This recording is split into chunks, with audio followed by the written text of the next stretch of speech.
নমস্কার, welcome back to my channel Bangladeshi blogger Benu's family থেকে বেনু বলছি। কেমন আছেন সবাই? আশা করছি সবাই বেশ ভালো আছেন, আমরাও বেশ ভালো আছি।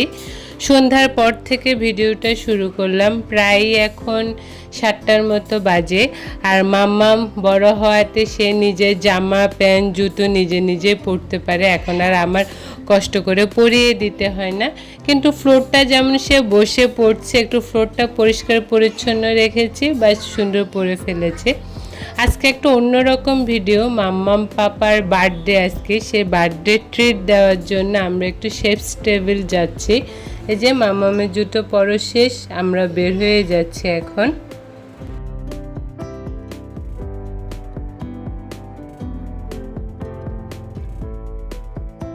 তাহলে আমরা বের হয়ে গিয়েছি অলরেডি গুলশান 1 শেফস টেবিল।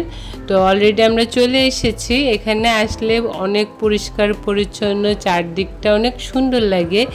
আর আমরা এখন 5তলায় যাব, আর আমার শেফস টেবিলটা অনেক ভালো লাগে।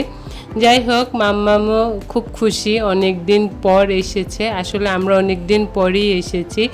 ঢুকতে মাম্মামের এক অপরূপ দৃশ্য চোখে পড়লো, তার টয় সেন্টার। সে ঢুকেই টয় সেন্টারে চলে গেল। আসলে বাচ্চারা একটু খেলার জন্য অনেক করে, তো আমরাও চেষ্টা করি বিনোদন দেওয়ার জন্য, সবসময় দেওয়া সম্ভব না। তো অলরেডি মাম্মাম জুতা রেখে তার খেলা শুরু হয়ে গেল।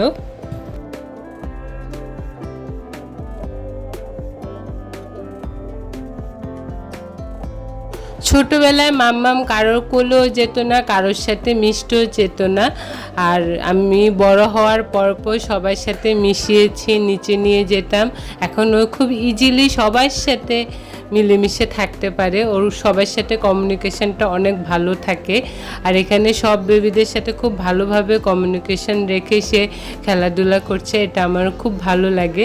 এটা একদিনে হয় না, বারবার অনেকবার নিচে নিয়ে সবার সাথে যোগাযোগ রেখে খেলতে দিয়ে বুঝিয়ে শুনিয়ে এই বাচ্চাদের এই প্রসেসগুলো করতে হয়। যেমন এখানে অনেক বাচ্চা মাম্মামকে মেরেছে, মাম্মাম কিন্তু ওদেরকে হ্যান্ডেল করেছে যে আমাকে মেরো না, আমি ছোট বেবিদের মারতে নেই, ওইভাবে ওদেরকে কিন্তু বুঝিয়ে দিয়েছে। যাই হোক, মাম্মাম ওই পাশে খেলছে, আমি ঠিক ওর অপোজিটে বসে আছি যেন ওকে দেখা যায়। আর পুরো শেফস টেবিলটা আপনাদেরকে একটু ঘুরিয়ে দেখাচ্ছি।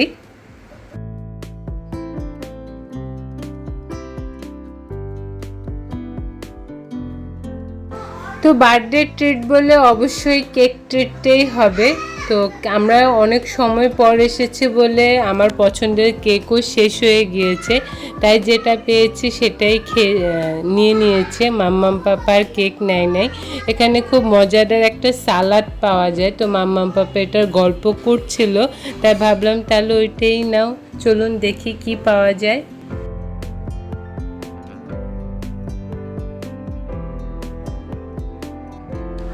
এই যে ইন্ডুলজি চলে এসেছে, আর এখানে সালাদ আর কেক। তো কেকের আইটেম অনেকটা শেষ হয়ে গিয়েছে, আমার পছন্দ মতো কেক আর খুঁজে পাচ্ছিলাম না। তো মাম্মাম পাপা এখানে সালাদ নিচ্ছিল, অনেক টেস্টি একটা সালাদ যে এত টেস্ট হয় আসলে এভাবে না নিলে বোঝা যায় না। যাই হোক, তো যে মাম্মাম কেক খাবে না, সে কিছুই খাবে না, বাসা থেকে খেয়ে এসেছে বলে তেমন তার জন্য কিছু নেওয়া হয়নি।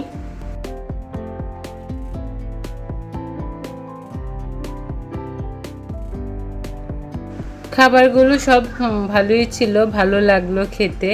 আর আমার মেশিনের কোক খেতে খুব ভালো লাগে, তো যেখানে আমি মেশিনের কোকগুলো পাওয়া যায় আমি অবশ্যই নিয়ে থাকি। কেকটা অনেক মিষ্টি ছিল, বাট ইঞ্জুলদের কেকটা অনেক টেস্টি ছিল, আমার খুব ভালো লেগেছে। আরেকদিন আসবো, তখন দেখা যাক কি কি খাওয়া যায়। যাই হোক, মাম্মাম পাপাও সালাডটা খেয়ে ভালো বলছিল, আর আমারও খুব ভালো লেগেছে। মাল্টি রকম কিছু দিয়ে তৈরি করে, তো দেখতেও ভালো লাগে, খেতেও ভালো লাগে। আর এখানে অনেক রাত হয়ে গেছে, আমরা প্রায় খাওয়া দাওয়া শেষ করে একটু সময় নিয়ে মাম্মাম খেলছিল বলে বসে আছি। তো মাম্মামেরও খেলা শেষ, এই যে তার পাপা তাকে জুতো পরিয়ে দিচ্ছে, এখানে তার বসে পড়তে পারবে না। তো সেই সাথে ভিডিও শেষ করে দেব, প্রায় 10:30টার মতো বাজে, এখন বাসায় যাব। তো কেমন লাগলো ভিডিওটা অবশ্যই জানাবেন। আর পরবর্তী একটা নতুন ভিডিও নিয়ে আসার জন্য চেষ্টা করব। সেই সাথে সবাই ভালো থাকবেন, সুস্থ থাকবেন, পরিবারের যত্ন নেবেন, ডেঙ্গু থেকে সবাই নিরাপদে থাকবেন। Tata, bye bye. আর এদিকে মাম্মাম পাপা আসছে আর মাম্মাম দাঁড়িয়ে আছে তার পাপার জন্য।